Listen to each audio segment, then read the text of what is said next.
The Nubar Library is one of the main libraries in the Armenian diaspora.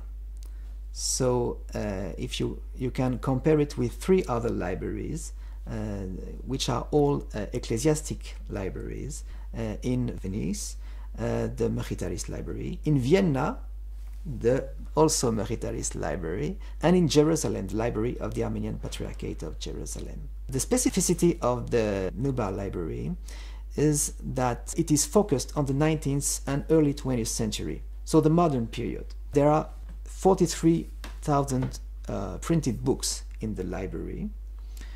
A lot of these books were printed in Constantinople, in Smyrna, in Venice, in Vienna, in this golden age of Armenian printing and Armenian knowledge, which were the late 18th century and the whole 19th century before the genocide. The Nubar Library preserves books, newspapers, archives, and also photographs, 1890 to 1940 roughly, which can be helpful to document the history of the Ottoman Armenians before the genocide and the consequences of the genocide with all the activity of AGBU in the Middle East after the war, and also to document the establishment of new Armenian communities in the diaspora after World War I. We have a huge collection of newspapers, Armenian newspapers of the Ottoman Empire, very important for those who are interested in writing a social or cultural history, not only of the Armenian society, but also of the Ottoman society at large. And there are research conducted in this direction, in this perspective, in the library that are very encouraging and should develop in the future. Also, one of the main specificity of the library is that it preserves archives. There are four main collections of archives in the library. The first collection is a part of the archive of the Armenian Patriarchate of Constantinople. The correspondences of the patriarchs of the 19th century up to the First World War, even the census of the Armenian population in the Ottoman Empire just before the genocide, which is a primary fantastic source. These archives were transferred to Europe just after the war in 1922, just before the arrival of the Kemalist forces in Istanbul.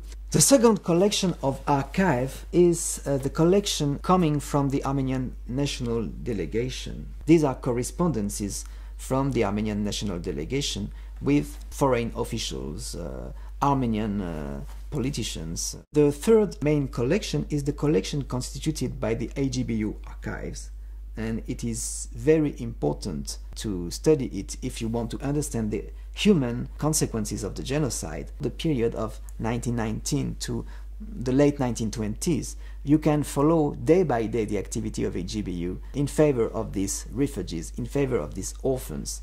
So this archive is very important for the historians. And the fourth collection of archives in the library is the collection which was constituted by Aram Andonian himself. So these are the materials for the history of the deportations and the massacres, as he entitled it at the time. So these are the genocide archives, mainly constituted of survivor testimonies.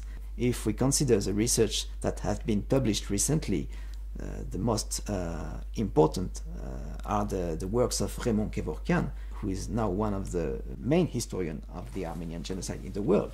And his book, The Armenian Genocide, A Complete History, is mainly relying on these sources.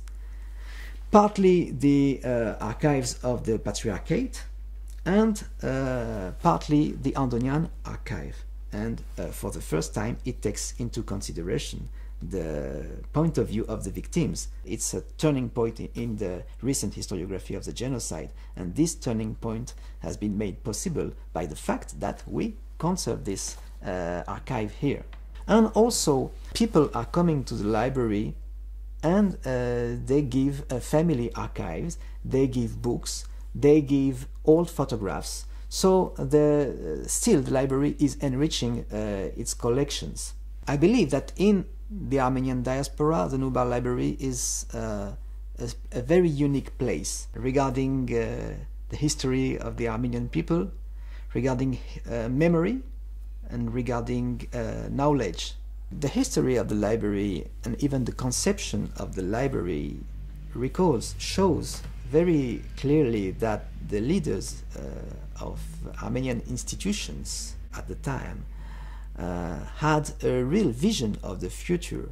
The project together in Paris, outside of the Ottoman Empire, what could be preserved, saved from this destroyed heritage, was really a plan for the future, which was not easy because there were other priorities at the time. There was obviously the priority of saving the survivors, saving the refugees, saving the orphans, which was the first priority. But in the meantime, they didn't consider that culture and history had to be neglected, and they did a huge effort also to preserve this.